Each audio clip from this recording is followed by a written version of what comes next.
So, why should we care about these nerves? Well, without them, life will be pretty bland, like eating plain tofu every day. They help us experience the world around us, from savoring those delicious meals to enjoying those breathtaking views.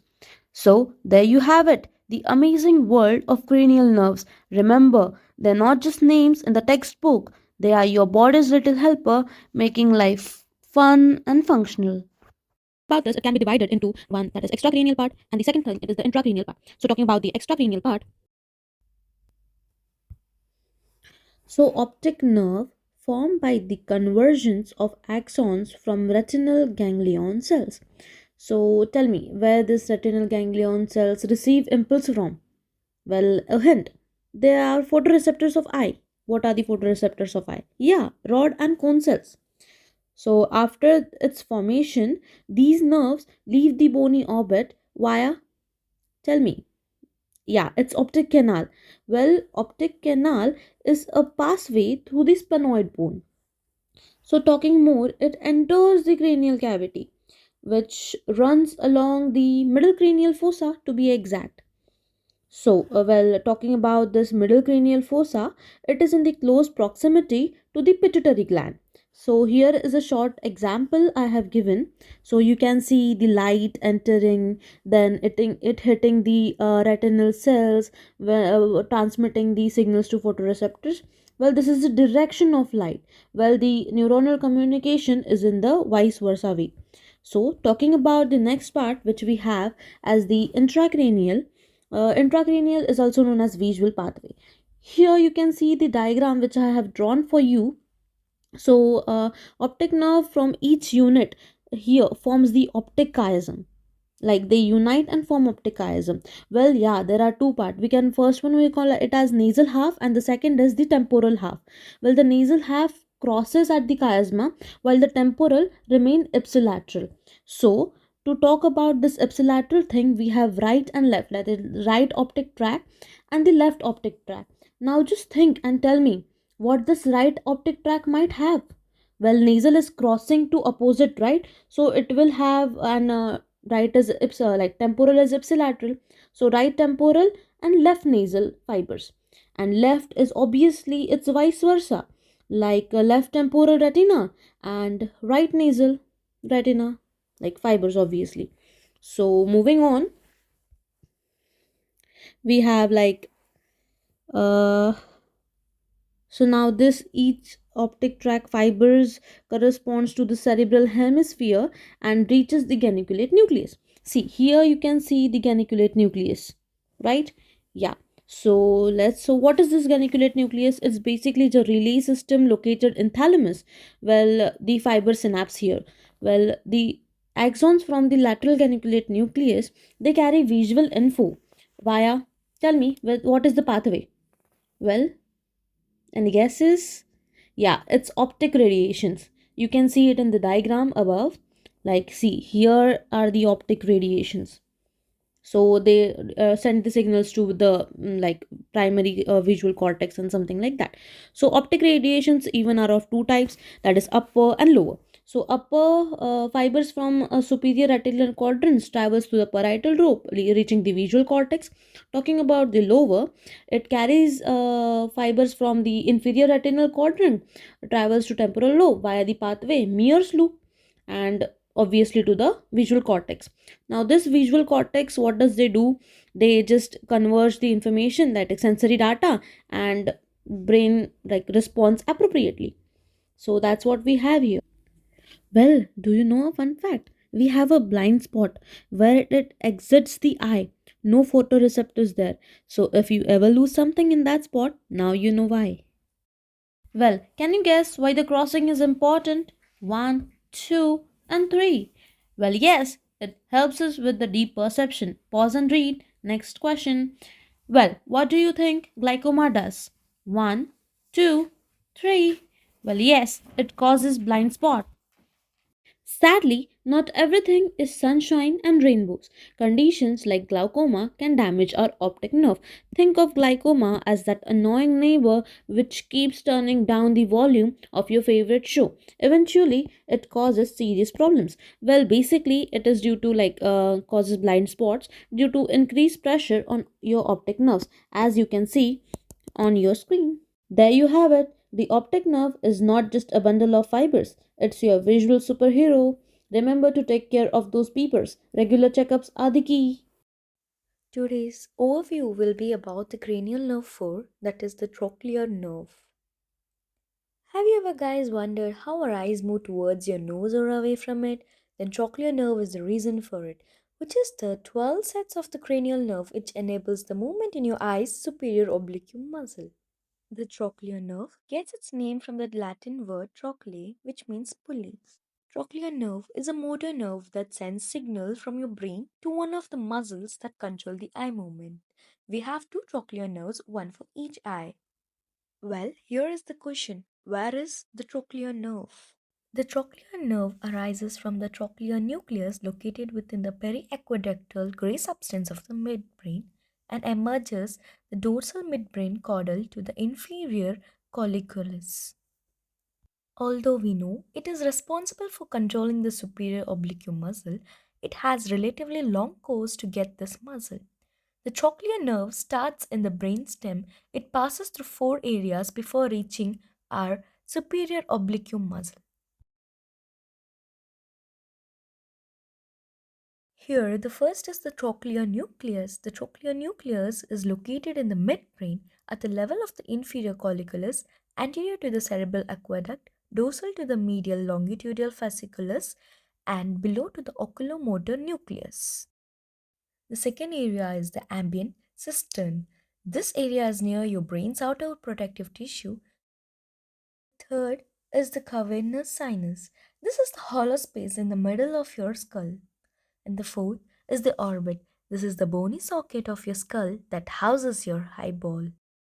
Now, we have covered the four areas where our trochlear nerve passes through it before reaching our superior oblique muscle. Now let's study on the embryology terms. During the fourth week of the development, the neural tube is composed of three primary vesicles. Now we can see in that diagram, the first is prosencephalon, mesencephalon, and rhobencephalon. The mesencephalon goes on to develop into the midbrain. It is from the posterior part of the midbrain that trochlear nerve originates, and from here the nerve passes ventrally to the innervate superior oblique muscle. Now let's take a look on the course.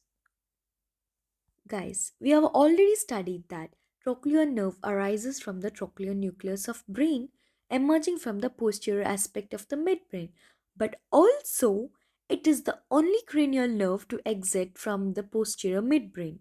It runs anteriorly and inferiorly within the supraarachnoid space before piercing the dura mater adjacent to the posterior clinoid process of the sphenoid bone. The nerve then moves along the lateral wall of the cavernous sinus and also along with the oculomotor nerve, the abducens nerve, the ophthalmic and maxillary branches of the trigeminal nerve and the internal carotid artery before entering the orbit of the eye, the superior orbital fissure. Now, what happens when the trochlear nerve is damaged? Have you guys ever wondered if the trochlear Next nerve, we have cranial nerve 6, also known as the abducens nerve. So, who here can tell me what this little guy does? It helps us see. Great answer. But it's not just about seeing, it's about how our eyeballs move. Well, the abducens nerve is crucial for moving the eyes sideways. Well, let's break it down. Well, talking about its origin, the abducens nerve is actually originated from the abducens nucleus, which is originated from the dorsal part of the medullary pons. So, talking about its termination, it's the lateral rectus muscle of the eye. Well, cranial passage is the superior orbital passage, which is located in the middle cranial fossa.